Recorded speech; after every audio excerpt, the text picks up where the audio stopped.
नहमदुहु व नुसल्ली अला रसूलिहिल करीम अम्मा बाद। नबी करीम सल्लल्लाहु अलैहि वसल्लम को अल्लाह तबारक व तआला ने बेशुमार मौजज़ात अता फरमाए। हर नबी को अपने वक़्त में जो जो मौजज़ा भी मिला, उन तमाम मौजज़ात को इकट्ठा करके, उन तमाम मौजज़ात की खूबियों को इकट्ठा करके अल्लाह पाक ने इमामुल अंबिया फ़ख्रे दो आलम सल्लल्लाहु अलैहि वसल्लम को अता फरमा दिया कि ये एक ऐसी खसूसियत है और ऐसे ये मौजज़ात हैं कि जिनका इहाता जो है वो नामुमकिन है। और नबी करीम सल्लल्लाहु अलैहि वसल्लम के ऐसे बेशुमार मौजज़ात हैं कि अगर एक एक मौजज़े को शुमार किया जाए तो शुमार नहीं हो सकते। लेकिन आप सल्लल्लाहु अलैहि वसल्लम का सबसे बड़ा मौजज़ा कुरान पाक का है। ये जिंदा और जावेद मौजज़ा है और क़यामत की सुबह तक ये मौजज़ा बरकरार रहेगा कि कुरान पाक वो मौजज़ाती किताब है कि आप देखें 6-7 साल का बच्चा इस कुरान पाक की को हिफ्ज़ करता है। अलहम्द की अलिफ से लेके वन्नास की सीन तक मुकम्मल कुरान जो है वो उसको याद हो जाता है। इतनी छोटी उम्र के अंदर ये कुरान का मौजज़ा है जो अल्लाह ने अपने महबूब पैगंबर सल्लल्लाहु अलैहि वसल्लम को अता फरमाया है। वगरना कुरान के अलावा कोई छोटा सा रिसाला भी हो ना, कोई बड़ी उम्र का बड़े हाफजे वाला भी अगर वो रिसाला लफ्ज ब लफ्ज याद करे तो याद नहीं हो सकता। उसके सारे अल्फाज छोटे से रिसाले के जो है उसको याद नहीं हो सकते।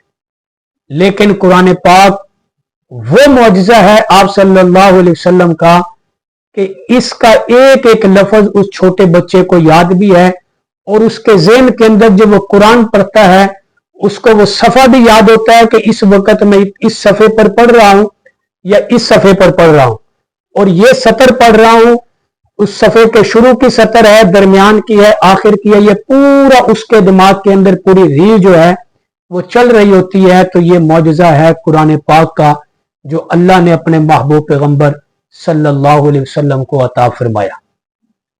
इसी तरह मौजज़ा मेराज है कि इतना बड़ा मौजज़ा कि रात के एक मुख्तसर हिस्से में अल्लाह ने अपने महबूब पैगंबर को आसमानों की सैर करवाई। बैतुल्ला से बैतुल मुकद्दस तक का कई महीनों का सफर था, वो रात के एक मुख्तसर हिस्से में अल्लाह ने करवाया। और मौजज़ा कहते उसको हैं कि जिस चीज से पर अकल जो है वो हैरान हो जाए, जो चीज अकल को समझ ना आए उसे मौजज़ा कहते हैं। कि जो चीज हमारी अकल में ना आए कि ये काम कैसे हो सकता है, बस इसी चीज का नाम मौजज़ा है। अगर वो चीज किसी नबी के हाथ पे साबित हो जाए तो उसे मौजज़ा कहते हैं, और कोई ऐसी चीज जो अकल में ना आए किसी वली के हाथ में साबित हो जाए तो उसे करामत कहते हैं। मौजज़ा भी बरहक है, वली की करामत भी बरहक है।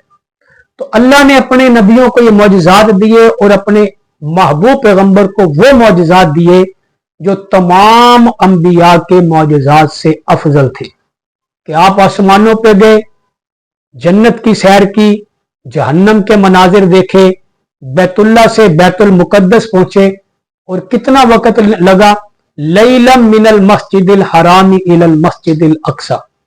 कुरान ने कहा कि रात के मुख्तसर हिस्से में, ये जो लैलन पे तनवीन है ना, ये तनवीन तकलील के लिए है, थोड़े से हिस्से के अंदर के पूरी रात में ये सारा जो है सफर नहीं हुआ, बल्कि रात के मुख्तसर हिस्से के अंदर जो है ये सफर हुआ। तो इसी तरह ये मिराज का मौजज़ा है। फिर इसी तरह बहुत सारे मौकों पर ऐसे मौजज़ात पेश आए कि हजरत जाबिर रजी अल्लाह ताला ने दावत की खंदक के मौके पर, और उन्होंने सिर्फ 8 से 10 आदमियों की जो है वो खाना तैयार किया था, और खंदक के अंदर तो 1500 से 2000 के करीब लोग थे। आप उन तमाम को लेकर हजरत जाबिर के घर चले गए। अब जाबिर परेशान हो गए कि मेरे घर में खाने का इंतजाम 10 आदमियों का है और आप इतनी बड़ी तादाद में ले आए। लेकिन ये अल्लाह के नबी का मौजज़ा था कि 1500-2000 लोग वो खाना खाते हैं जो हजरत जाबिर ने 8-10 लोगों के लिए तैयार किया था। लेकिन खाना ना खत्म हुआ और खाना ना कम हुआ।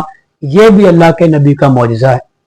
इसी तरह दरख्त जमीन चीरते हुए आपके कदमों में आकर आपको सलाम किया करते थे। इसी तरह कभी कज़ाए हाजत की जरूरत पेश आती दौरान सफर, दरख्त जो है वो जमीन चीर के आपके इर्द गिर्द जो है वो पर्दा कर लिया करते थे ताकि आप जो है वो अपनी हाजत से फारिग हो जाएं। इसी तरह और बहुत सारे मामलात हैं और बहुत सारे मौजज़ात हैं जो अल्लाह ने अपने महबूब पैगंबर सल्लल्लाहु अलैहि वसल्लम को अता फरमाए हैं। और ये वो मौजज़ात हैं जो अल्लाह ने अता करके अपने महबूब पैगंबर को वो शान दी है कि जिस शान का मुकाबला आप क्या कोई नबी नहीं कर सकता, कि तमाम नबियों की इमामत फिर इसी सफर मेराज के अंदर करवाई, कि तमाम नबियों को अल्लाह ने अपनी अपनी कब्रों से उठाकर, यह भी एक मौजज़ा है, बैतुल मुकद्दस के अंदर मस्जिद अक्सा में जमा कर दिया और बैत हराम से फिर अल्लाह आपको ले गए मस्जिद अक्सा के अंदर और वहां मुसल्ला इमामत पे आपको खड़ा करके नबियों का इमाम आपको बना दिया। इमामुल अंबिया का बेशुमार मौजज़ात हैं जिनको गिनना भी मुश्किल है और एक एक मौजज़े को बयान करना भी मुश्किल है। अल्लाह पाक हमें मौजज़ात पर भी यकीन नसीब फरमाए, ईमान नसीब फरमाए।